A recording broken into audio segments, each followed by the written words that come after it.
Comprar uma casa ou investir em fundos imobiliários?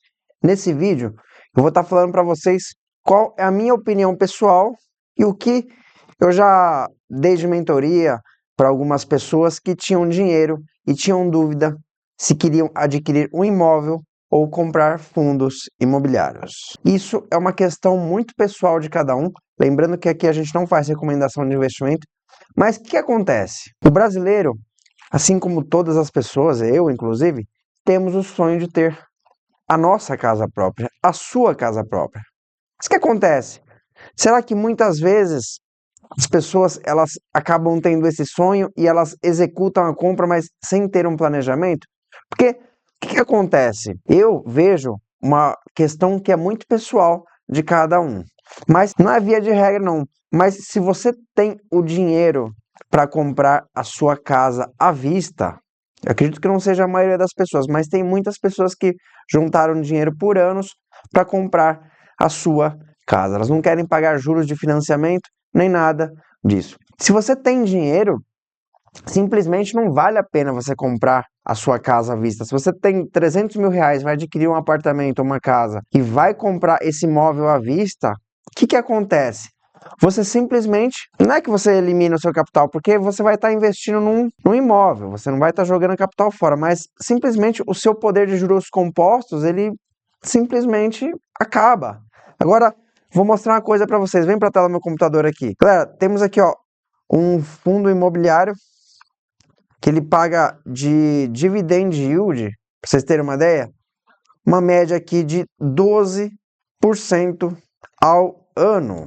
Isso aqui já é livre de imposto de renda. Ou seja, esses 300 mil reais por ano, aqui eles renderiam, galera, vamos pegar a nossa calculadora aqui, esses 300 mil reais aqui, ó, vamos fazer com a nossa um cálculo de padeiro,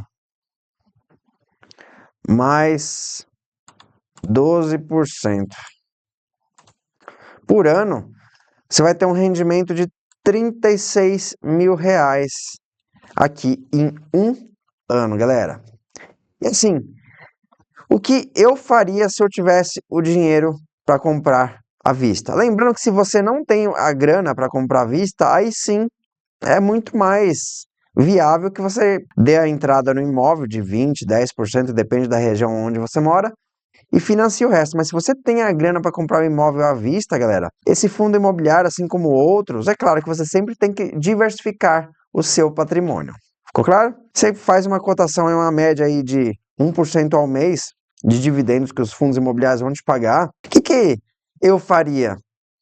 Simplesmente eu deixaria esse dinheiro aplicado no banco, daria uma entrada aí, depende do banco que você vai dar, às vezes eles pedem 10%, 20%, e com próprios juros, aqui ó, se eu entrasse aí numa parcela de uns 2 mil reais por mês, galera, e o próprio financiamento estivesse me pagando aqui ó, 36 mil reais por ano, ou seja, ainda ia sobrar 1.600 reais por mês, galera, entende? Ou seja, se você tem dinheiro para comprar um imóvel à vista, meu ver, não vale o que você compra à vista.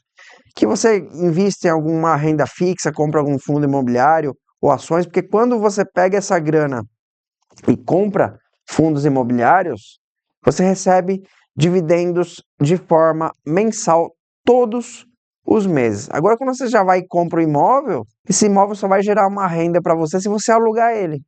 E muitas vezes esse imóvel pode demorar para ser alugado, ou simplesmente pode dar algum problema de manutenção, ou então o inquilino, você dá o azar de pegar um inquilino ruim, e aí imagina, ele não te paga aluguel, você vai ter que contratar advogado, entrar com uma ordem de despejo, ou seja, ao meu ver, aqui ó, uma ótima oportunidade, se você tem uma grana, agora se você quiser só usufruir do dinheiro, galera, em vez de você comprar para alugar, aí vale muito mais a pena o fundo imobiliário. Porque assim, até o ano que eu gravo esse vídeo de hoje, eles estão com um projeto aí de taxar os fundos imobiliários, mas ainda não tem nada certo. E mesmo assim seria 5%, coisa que não interferiria em nada nesse tipo de investimento. Porque os fundos imobiliários, olha como é que eles se valorizam aqui. Vocês têm uma ideia, ó, 2024 que a gente está pegando aqui o último ano. E claro, ele tem um sobe e desce, porque assim, o fundo imobiliário ele é uma renda variável. Você recebe como renda fixa, mas ele tem um risco de renda variável. Ele cai um pouco para 8, mas vocês podem ver que os fundos imobiliários, se vocês pegarem prazos maiores, aqui ó, a tendência deles é sempre se valorizar ao longo dos anos. Ou seja, quanto mais patrimônio você tem, mais você recebe de fundos imobiliários. E se eu tivesse hoje fosse comprar um imóvel à vista, eu não compraria. Faria uma diversificação dos fundos imobiliários, ou seja, compraria vários fundos, porque você não pode comprar só um fundo imobiliário. Eu colocaria uns 9 a 10 fundos imobiliários no máximo, uma média aí de 10 a 12%, e com isso você receberia o seu aluguel. E aí, ou então daria uma entrada e com os dividendos do fundo imobiliário, aí sim eu pagaria o financiamento do meu imóvel. Lembrando que isso não é uma recomendação de investimento, mas faz muito mais sentido. Porque em vez de você comprar um imóvel à vista, você compra 10 fundos imobiliários. Claro, você tem que saber o que você está comprando, estudar, para ver se ele não tem vacância, para ver se ele tem liquidez, para ver se são ótimos fundos imobiliários. E aí sim, aí você vai lá, compra o seu imóvel através dos dividendos que você recebe dos fundos imobiliários. Ficou claro? Se você gostou desse vídeo, curte, compartilha, se inscreve no nosso canal Efeito Investidor e te aguardo no próximo vídeo.